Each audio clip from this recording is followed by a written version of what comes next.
The campfire was warm. I liked this setting. Seth and Colton were on either side of me surrounding the fire, staring at it intensely just like me. We were all alone in the forest. I told them I needed to get away from my family. I loved being in the wilderness, and though I was often a solitary person, my best buds were the only people that could comfort me in times like this. Thank you guys. I know sometimes I'm not easy to be around with my moods and everything, but this truly does mean a lot to me, coming out here to accompany me in this forest.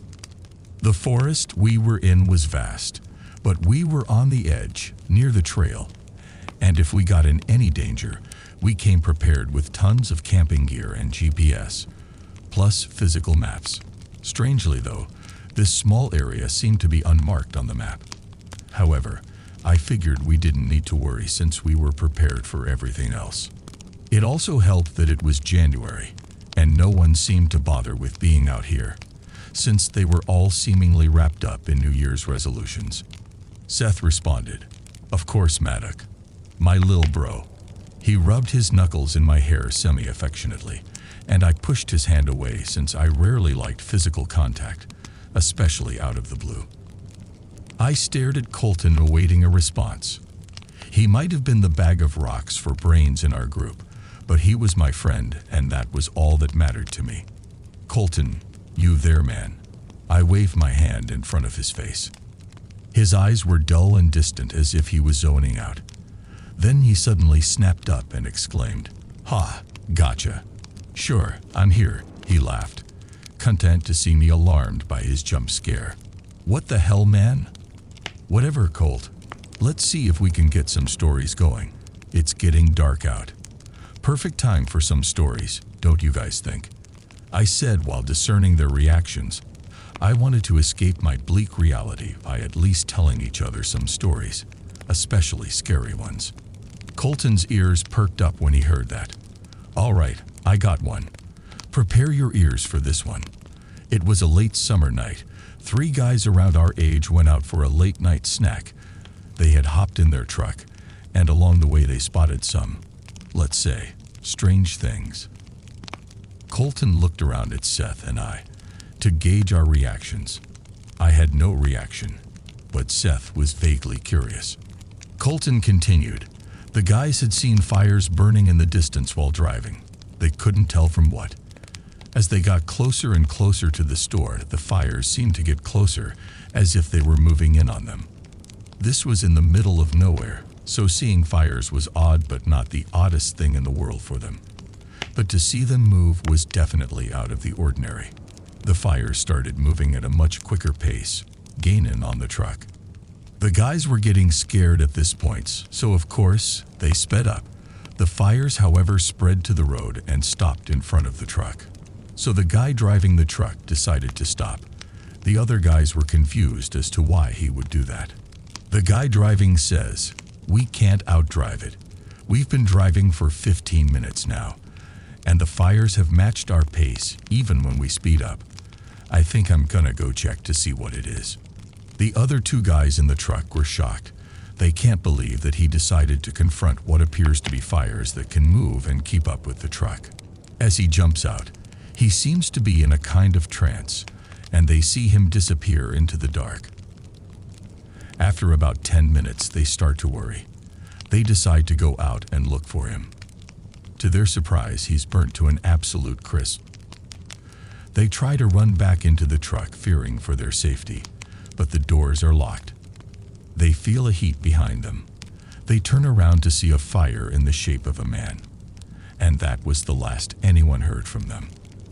Apparently, some people witnessed this, and that's how the legend began. I paused before offering my opinion. I glanced over at Seth, who seemed a lot more visibly shaken than me. Colton, sensing both of our reactions, seemed to be a bit upset at my indifference. He frowned at my expressionless face. I then said what I thought about his story. "Wow, not that great, man. Honestly, we're out here in the woods, and you would think anything would scare us out here, but that was truly a weak offering you gave us." The ending was pitiful, and I could see it coming from a mile away. I tend to be very blunt with my opinions, especially when I'm not exactly in the best mood. Colton scoffed. All right, you know what? If you're not scared, how about you tell us a story then? He elbowed Seth while smirking and waiting to see my response. I decided against it. It was getting late, and the sun was beyond the skyline. Let's call it a night. We can maybe hike the trail tomorrow night. I'm kind of tired, and I'd rather not do anything else right now. I'm more of a morning person anyway. If you guys want to stay up, feel free to. Seth and Colton decided they'd stay up for a few more, and I headed into the tent to get some shut-eye. I closed my eyes and tried to imagine tranquility. The forest was quiet, barring the birds and small insects that would stay up into the night. But those noises functioned like ASMR for me. It helped me finally have peace of mind. It must have been no longer than 20 minutes when I heard Seth come barging into my tent. I expected this sort of thing from Colton, not from Seth. I shakily sat up. Dude, what the hell was that for? Seth looked wide-eyed. Maddock, we heard sounds coming from deeper in the forest, but it didn't sound like any animal we know.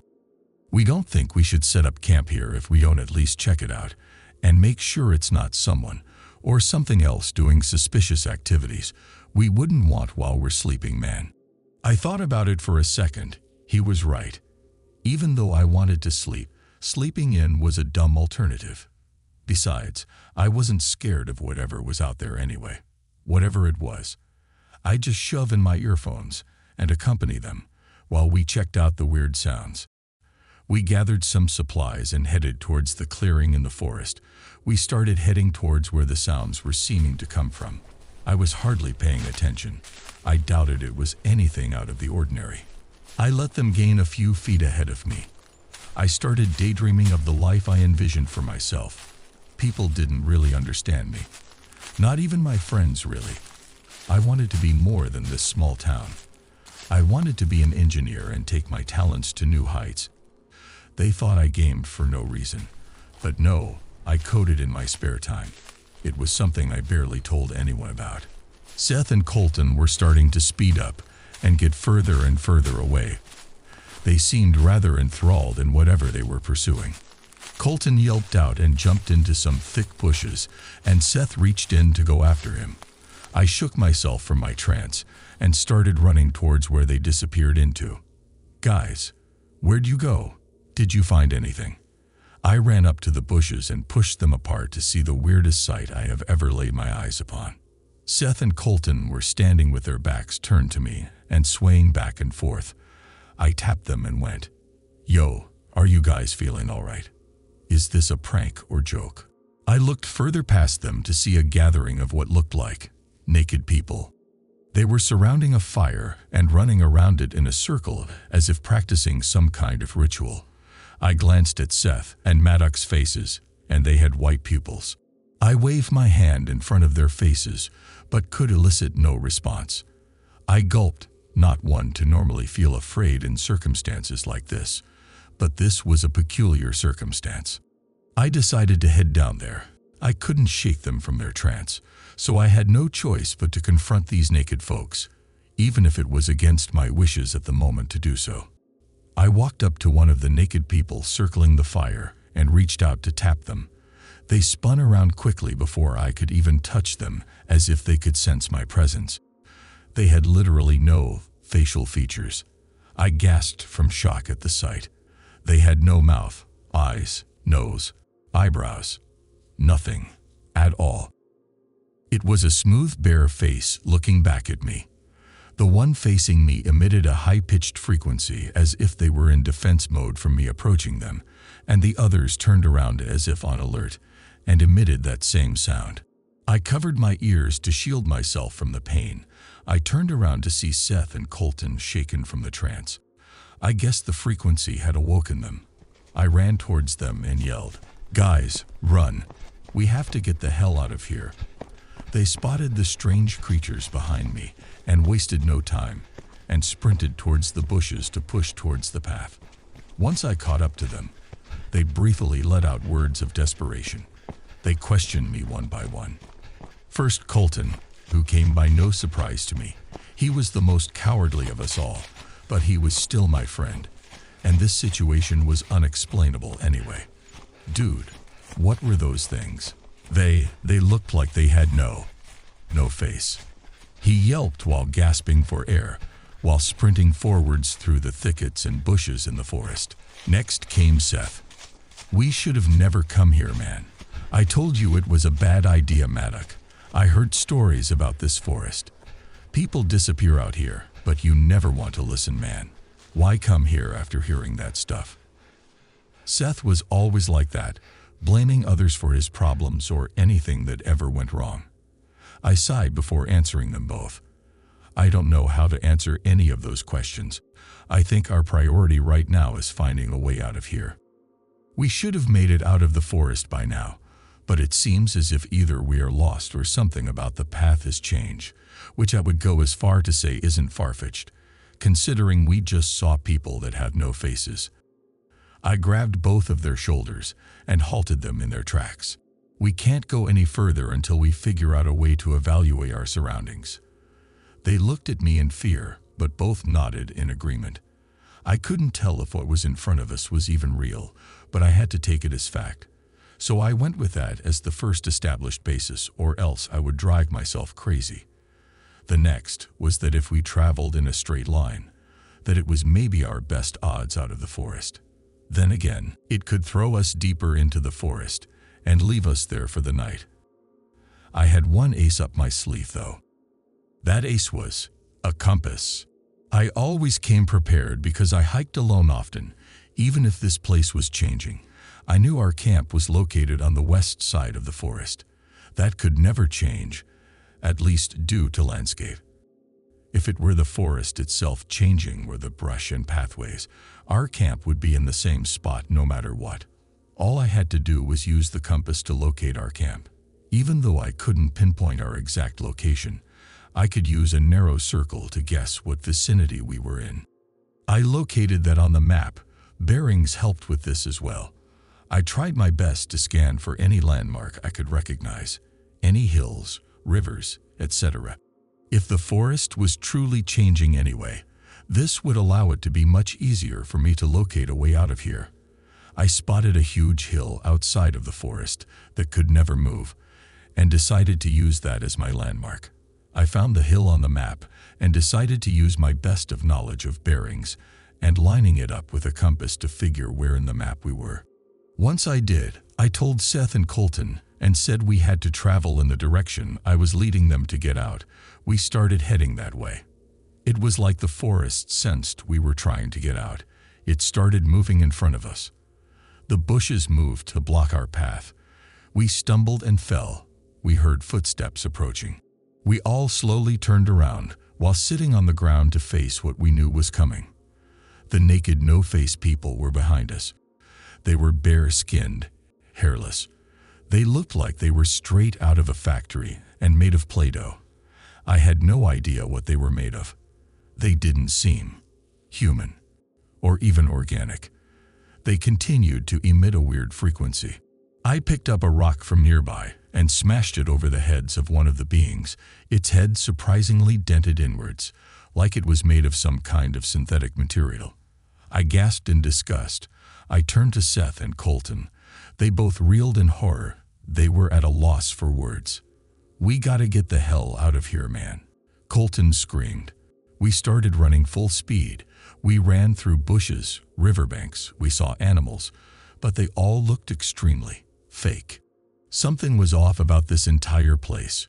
We kept trying to find our campsite, but since we were scrambling now, it was getting much darker, and the hill we previously saw was nowhere in sight anymore. We ran and ran and ran until we ran into what looked like some sort of building. Finally, I felt like we had a chance to get out of here. Seth started knocking on the side of it, since it had no apparent doors or windows. "Hey, we need some help. Please, we're stuck in this forest, and we can't find a way out of here." We got no response. Not that it was a surprise, really. The building seemed closed off for any sort of visitors. However, there were strange sounds that started to emanate from the building, like buzzing and beeps, as if it were an operational machine. Maybe this wasn't a building after all. I turned to my friends. Guys, maybe this isn't really a building. Maybe it's some kind of facility. I wonder if it's how these weird creatures came to be, how this whole weird forest came to be. Seth looked up at the facility with confusion, then understanding. Okay, I have a plan then. We can't keep banging on this building like that. Maybe this is really the key to getting out of here. If people are doing weird experiments in the middle of this God-forsaken forest, then they have to come out eventually to test their results. Colton was shaking and trembling. I agree, man. We gotta do something to get the hell out of here. Maybe that's our best bet. So that's what we decided to do. The creatures were nowhere in sight for now, so we hid in some shrubs and waited. Hours eventually passed, and it was starting to get much darker out. Bugs were making their nightly rounds, and the air was tense and rigid. Colton was falling asleep, but Seth was awake and alert. As for me, I was indifferent. I had no idea what to think. The creatures hadn't made an appearance since we last saw them, and we had no idea what to do. I decided to take matters into my own hands. Screw this. I'm going up to this stupid building. I have a feeling they'll react to what I'm about to do. Seth reacted in shock, instinctively asking, "What are you doing?" "We're supposed to wait for them to come out." I rushed up to the building and found rocks the size of my head. These rocks were heavy, but enough to do damage to that building if I could build enough momentum. I started circling around, swinging the rock in my hand, getting ready to launch it at that building, when I heard whoosh come from the direction of the building. I saw a slit in the side of the building. It was open. I gestured to Seth, and he nudged Colton awake. They both ran over, and were equally as shocked as me. The door stood ajar, mist flowing out of it. It was dark, and a void lay beyond it. I gulped but edged closer with Seth and Colton not far behind. As we stepped in, the door slammed shut.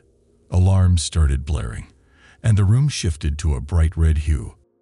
We all shielded our eyes from the bright lights. I had to admit, for the first time ever, I was truly terrified.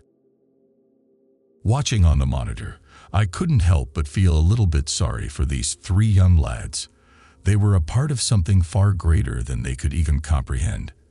This forest was grounds for tests and ways to figure out a way to save the world from a looming threat that they couldn't even begin to understand.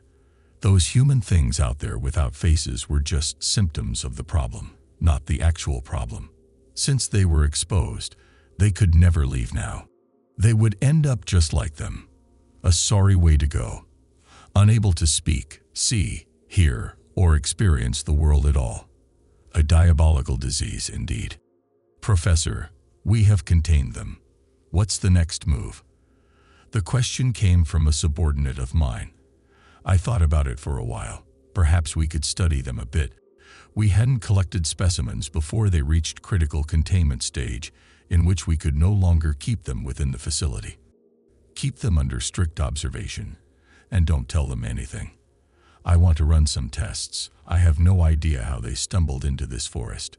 It's highly secure from the rest of the population. This particular area of the forest is in fact a pocket dimension, as you know, so it's highly unlikely that they could have stumbled across it by chance. But yet here they are. This is an anomaly for certain. There must be something unique about them, and we'll figure it out. I shut off the monitors. These three boys would be here for an indefinite period of time. I couldn't risk them infecting anyone else. It's sad their lives had to turn out this way. But hopefully, it wouldn't all be for waste. Maybe they were the key to solving all of this.